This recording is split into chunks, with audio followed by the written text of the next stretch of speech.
میرے انتہائی قابل صد احترام محترم و مکرم معزز سامعین حضرات، رزق حلال کی اہمیت اور رزق حلال کے فوائد انشاءاللہ تعالی آج کی گفتگو اسی موضوع پر ہوگی۔ عبادات دو طرح کی ہیں، ایک عبادت کی وہ قسم ہے جو بذات عبادت ہے، جیسے نماز اور روزہ وغیرہ، اور ایک عبادت کی قسم وہ ہے جو بالواسطہ عبادت ہے۔ بالواسطہ عبادت کے اندر معاملات آتے ہیں، جیسے لین دین، تجارت، کمائی، محنت کرنا، کمانا۔ یہ جو بالواسطہ عبادت ہے، ان میں مقصود عبادت نہیں بلکہ ضروریات کی تکمیل مقصود ہے۔ لیکن اللہ تعالیٰ نے ضروریات کی تکمیل کے لیے جو ہم حیلے اور وسائل اختیار کرتے ہیں ان پر بھی اجر رکھا ہے۔ لہذا اگر کوئی دنیا دار رزق حلال کمائے اور شرعی اصولوں کے مطابق تجارت کرے تو اس پر بھی اجر ہے۔ لہذا اگر کوئی تاجر رزق حلال کمانے کے لیے کوشش کرتا ہے، مشقت کرتا ہے، تو وہ بھی عبادت ہے۔ چنانچہ حضور نبی کریم صلی اللہ علیہ وسلم نے اس سلسلہ میں ارشاد فرمایا التاجر الصدوق الامین، وہ تاجر بندہ صدوق جو سچا ہو، جھوٹ بول کر فراڈ کر کے مال نہ بیچے، امین امانت دار ہو۔ فرمایا کہ ایسے تاجر کا کل قیامت والے دن مقام کیا ہوگا؟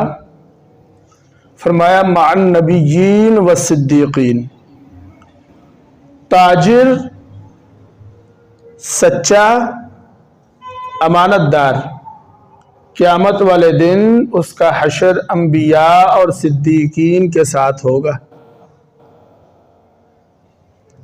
تو اس سے یہ معلوم ہوا کہ تجارت کرنا اور رزق کمانا یہ بھی عبادت ہے۔ اگر ہم اس میں اللہ کے حکم کو دیکھیں اور حضور نبی کریم صلی اللہ علیہ وسلم کے بتائے ہوئے طریقوں پر چلے۔ دیکھیں بھائی، بات یہ ہے کہ ہر انسان کو اس کا مقسوم دے کر بھیجا جاتا ہے۔ کس کے حصے کے اندر کیا آئے گا، کتنا آئے گا، یہ دے کر بھیجا جاتا ہے۔ لہذا وہ جو مقسوم ہے، جو ہمارا حصہ ہے، اس حصے کو حاصل کرنے کی تگ و دو کرنا یہ عبادت ہے۔ لیکن اسی چیز کو ہم اگر غلط طریقے سے حاصل کریں گے تو وہ ہمارا حصہ تو ہے، وہ ہمیں ملنا ہی ملنا ہے۔ اگر ہم شریعت کے مطابق حاصل کریں گے تو وہ عبادت بنے گا، اور اگر ہم غلط طریقہ سے حاصل کریں گے تو وہ بال بنے گا ہمارے لیے۔ ملنا تو ہمیں ہے ہی ہے۔ بلکہ رزق کے بارے میں حضور نبی کریم صلی اللہ علیہ وسلم نے ارشاد فرمایا ان الرزق لا يطلب العبد، رزق بندے کو ایسے تلاش کرتا ہے کما یطلب اجلہ، جیسے موت تلاش کرتی ہے۔ جیسے موت بندے کو ڈھونڈ کر اس کے پاس پہنچ جاتی ہے جب اس کا وقت آتا ہے، اسی طرح رزق بھی ڈھونڈ کر بندے کے پاس پہنچ جاتا ہے۔ کتابوں میں ایک واقعہ لکھا ہے کہ حضرت علی المرتضیٰ رضی اللہ تعالیٰ عنہ بازار میں کسی کام کے لیے گئے، گھوڑا کھڑا کیا اور وہاں ایک حبشی غلام کھڑا تھا، اسے کہا کہ میرے اس گھوڑے کا خیال رکھنا، میں کام سے فارغ ہو کے آتا ہوں۔ جب وہ واپس تشریف لائے تو دیکھا گھوڑا کھڑا تھا اور گھوڑے کی جو زین تھی، جو کاٹھی تھی، وہ نہیں تھی۔ خیر بازار میں تشریف لے گئے، ایک دکان پر گئے، دیکھا کہ ان کی جو زین تھی وہ وہاں پر پڑی تھی۔ کہنے لگے یہ کس سے؟ کہا جی ابھی ایک بندہ آیا ہے اور بیچ کر گیا ہے۔ کتنے کی بیچ کر گیا ہے؟ مثلا 1 درہم کی۔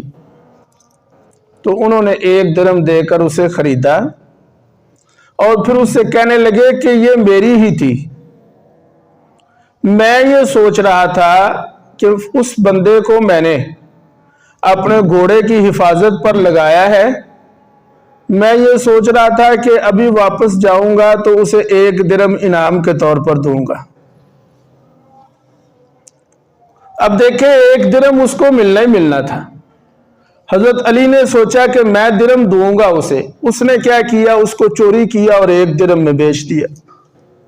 تو درہم اسے ملنا تھا لیکن اس نے اپنے کسب سے اس 1 درہم کو اپنے اوپر حرام کر لیا۔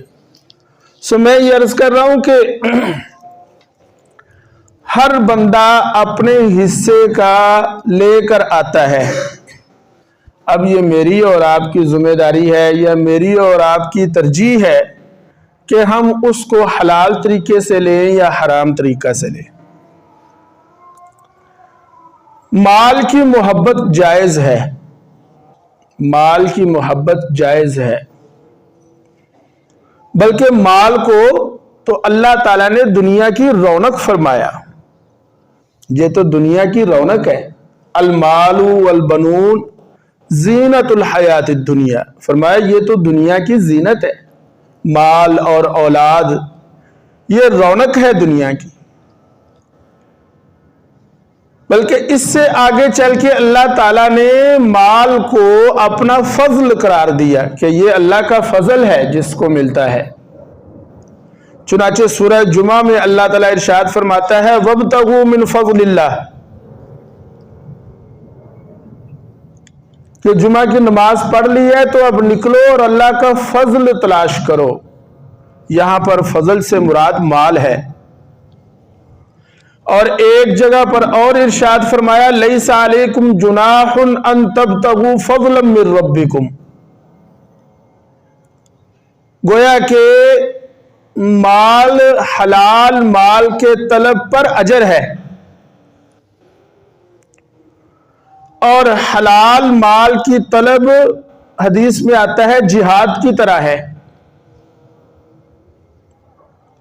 بلکہ مال کی حفاظت کا انتظام فرمایا۔ قرآن پاک میں اللہ تعالیٰ ارشاد فرماتا ہے لا تأکلوا اموالکم بینکم بالباطل، ایک دوسرے کا مال غلط طریقہ سے نہ کھایا کرو۔ یہ مال کی حفاظت ہے کہ حکم دے دیا کہ کسی کے مال کو تم غلط طریقے سے نہ لو، یہ اللہ پاک نے مال کی حفاظت کا بندوبست فرمایا، حکم دیا۔ پھر اسی طرح اس مال کو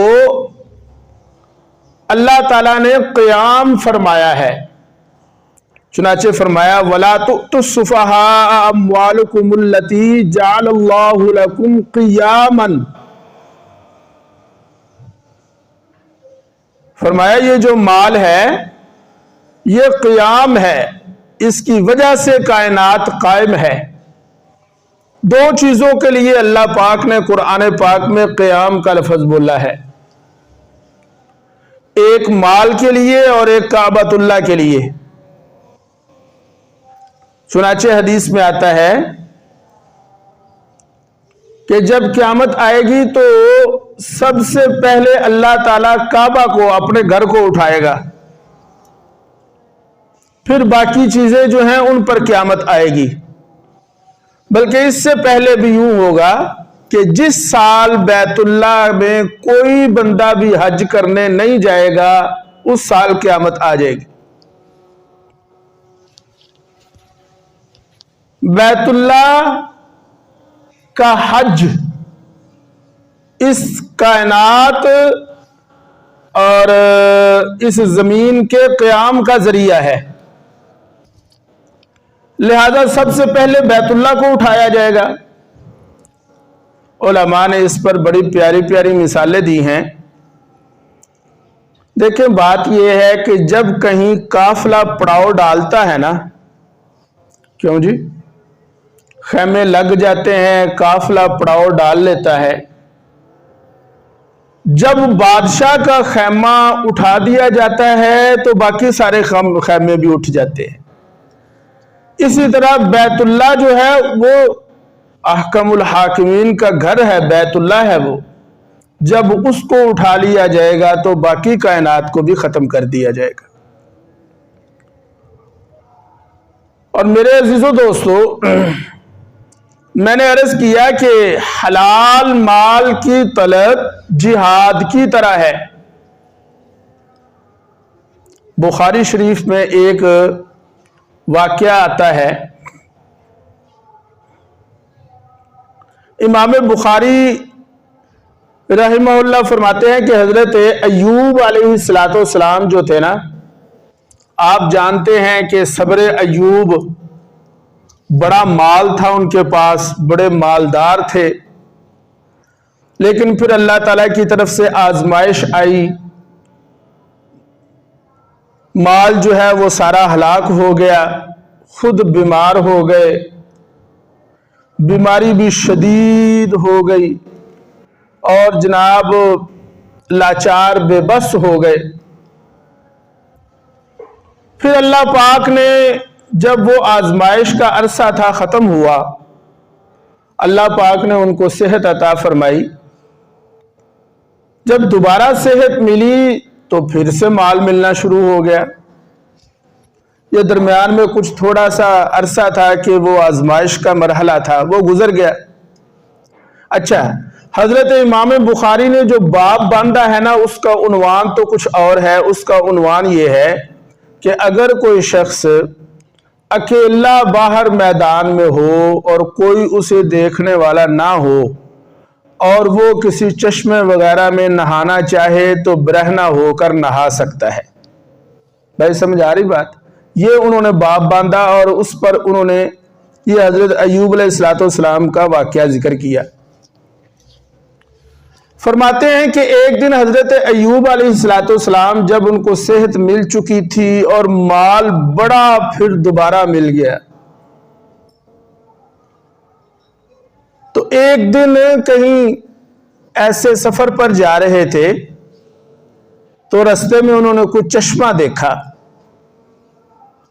تو چشمے میں انہوں نے نہانا چاہا، نہانا شروع ہو گئے، غسل کرنے لگ گئے اور برہنہ حالت میں غسل فرما رہے تھے۔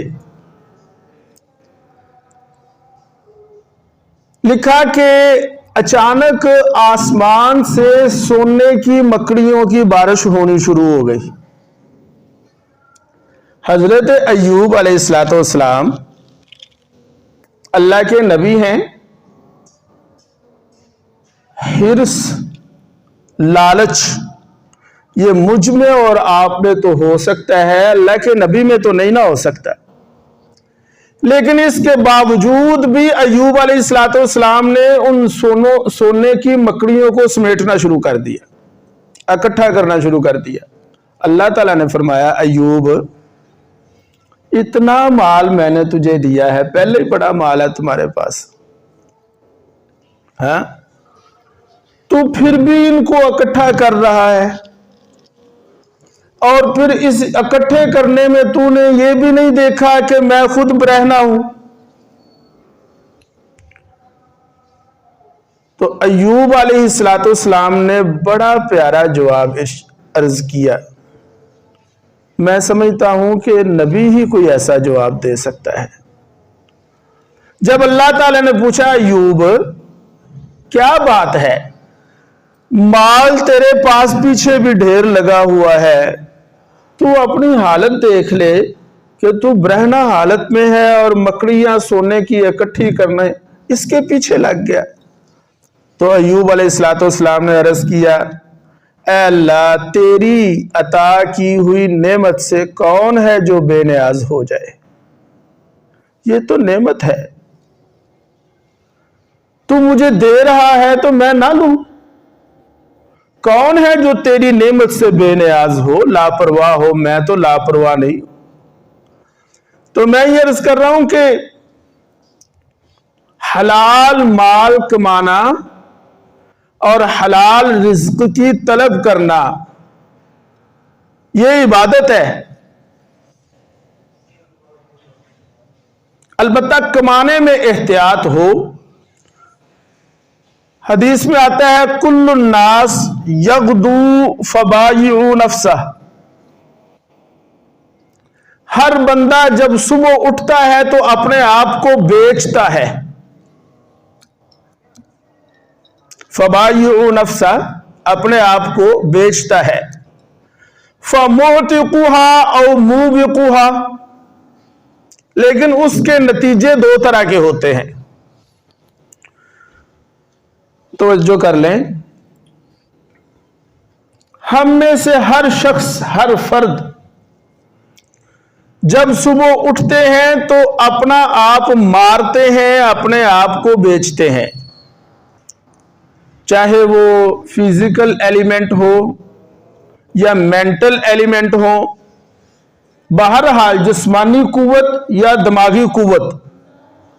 آپ دیکھیں، مزدور جو ہے وہ کسی چلاتا ہے، مستری جو ہے وہ اپنے طریقے سے کماتا ہے، اور اسی طرح ملازم جو ہے وہ دفتر میں اپنے افسر کی باتیں سنی، عزت نفس۔ وکیل جو ہیں وہ دماغی آرگومنٹ استعمال کرتے ہیں، ڈاکٹر جو ہیں وہ میڈیکل میں اپنا ایکسپیرینس۔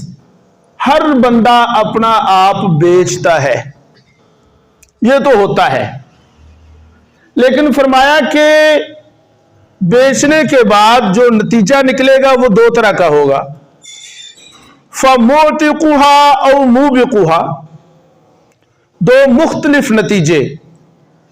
یا تو فرمایا کہ کچھ لوگ ایسے ہیں جو صبح اٹھتے ہیں اور اپنے آپ کو بیچتے ہیں، حلال طریقے سے رزق کماتے ہیں، فرمایا یہ ان کے لیے آگ سے چھٹکارے کا باعث بنے گا۔ کوئی حرام کام نہیں کرتے، جھوٹ نہیں بولتے، وعدہ خلافی نہیں کرتے، خیانت نہیں کرتے، جھوٹی قسمیں اٹھا کے مال نہیں بیچتے، ترازو پورا رکھتے ہیں، ترازو پورا رکھتے ہیں۔ فرمایا ایسے لوگ فَمُوتِقُهَا، ان کی یہ تجارت ان کے لیے جہنم سے چھٹکارے کا باعث بنے گی۔ اور کچھ لوگ ایسے ہیں، فرمایا کہ وہ کیا کرتے ہیں، وہ بدبخت لوگ ایسے ہیں، سارا دن مشقت جھیلتے ہیں،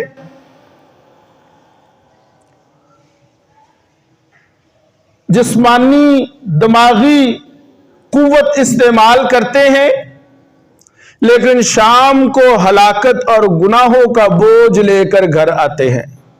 فرمایا او موبقوہا، ایسے لوگوں کے لیے ان کی یہ تجارت ہلاکت کا باعث بنے گی۔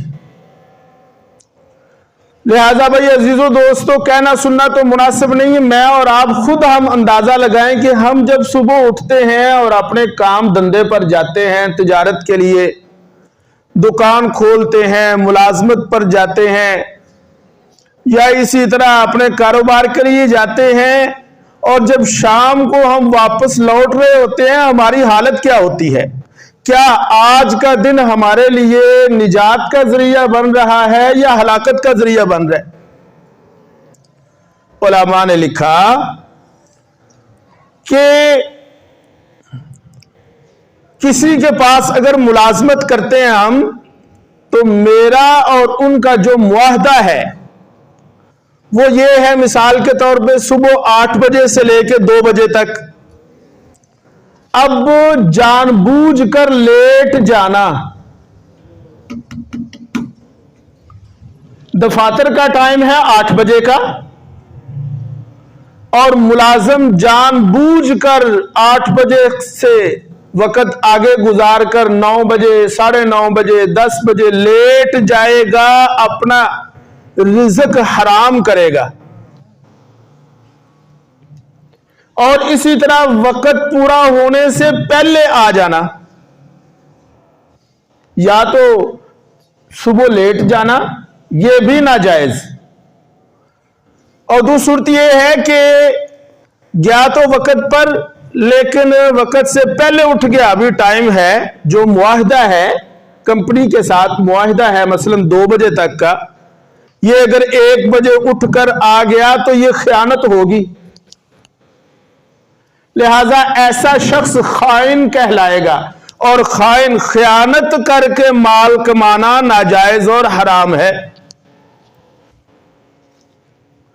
پھر اس میں ایک تیسری انتہائی اہم شق جو علماء نے تحریر فرمائی وہ کیا ہے؟ وقت تو پورا دے رہے ہیں، سمجھا رہی بات؟ دے تو وقت پورا رہے ہیں، یعنی صبح گئے بھی بالکل ایکوریٹ ٹائم پر پہنچ گیا وہاں پر، اور چھٹی تک وہاں رہے، پورا وقت دیا، لیکن یہ جو وقت ہے اس دورانی وقت میں کچھ نہیں کیا، جو ذمہ داریاں انہیں پورا نہیں کیا، موبائل کے ساتھ لگے رہے، بیٹھے رہے، موبائل پہ چیٹ کرتے رہے، اور جناب وہ کیا ہے، باہر لوگ کھڑے ہیں انتظار میں، اور افسر جو ہے وہ اندر موبائل پہ باتیں خوش گپیاں، اور لوگ باہر قطاروں میں کھڑے ہیں۔ اب یہ تیسری شق بھی قابل غور ہے کہ وقت تو پورا دے رہے ہیں لیکن اس وقت کا صحیح استعمال نہیں ہو رہا۔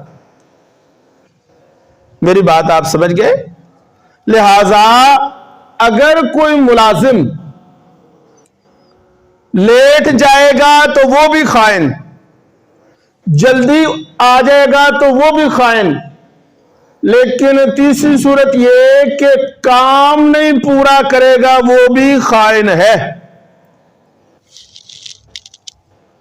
ہمارا رویہ یہ ہے، ہمارے ہاں ریٹائرمنٹ کے بعد لوگوں کو عقل آتی ہے۔